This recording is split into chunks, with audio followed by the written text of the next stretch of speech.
Catherine Bernardo nagalit sa lumabas na litrato. Isang kontrobersyal na balita ang pinag-uusapan ngayon sa social media.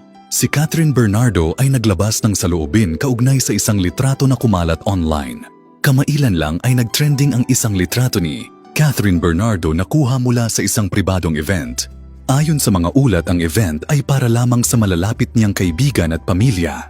Sa litrato makikitang relaxed si Catherine, ngunit ang setting ay malinaw na hindi pampubliko.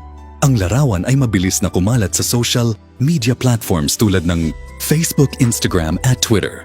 Dahil dito naging usap-usapan ito ng mga fans at netizens, kung saan ang ilan ay natuwa habang ang iba ay nagtanong kung tama bang ilabas ang ganoong litrato. Reaction ni Catherine Bernardo sa kanyang Instagram stories. Tahasang ipinahayag ni Catherine ang kanyang pagkadismaya sa insidente. Sabi niya, "There are moments in our lives that we want to keep private. I hope people can respect that." Dagdag pa niya, "It's not about the photo itself, but the lack of consent." Sana maging mas maingat ang lahat sa pag-share ng ganitong mga bagay.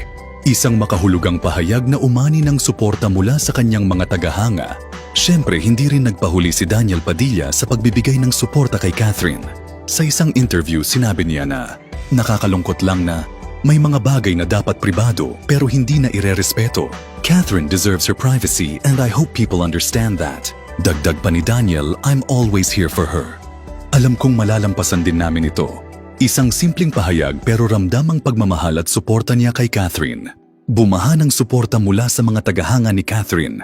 Narito naman ang ilan sa kanilang mga komento. Sana matutunan ng iba na respetuhin ang privacy ng mga artista.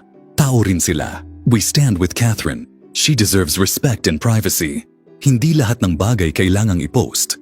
Respeto naman.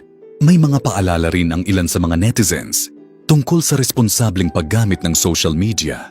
Sabi pa ng isang nagkomento, "Let's be responsible. Hindi natin alam na nakakasakit na pala tayo ng iba." Naglabas din ng opisyal na pahayag ang management ni Catherine ayon sa kanila. "We are aware of the unauthorized release of a private photo involving Catherine Bernardo. We urge everyone to respect her privacy and refrain from sharing the photo further. Legal action will be considered if necessary." Malinaw na seryoso ang kanilang babala upang pigilan ang patuloy na pagkalat ng litrato. Ang insidenteng ito ay isang mahalagang paalala sa lahat.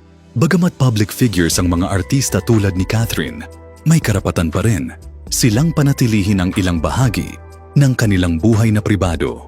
Bilang netizens, mahalagang maging maingat at responsable sa ating mga ibinabahagi online.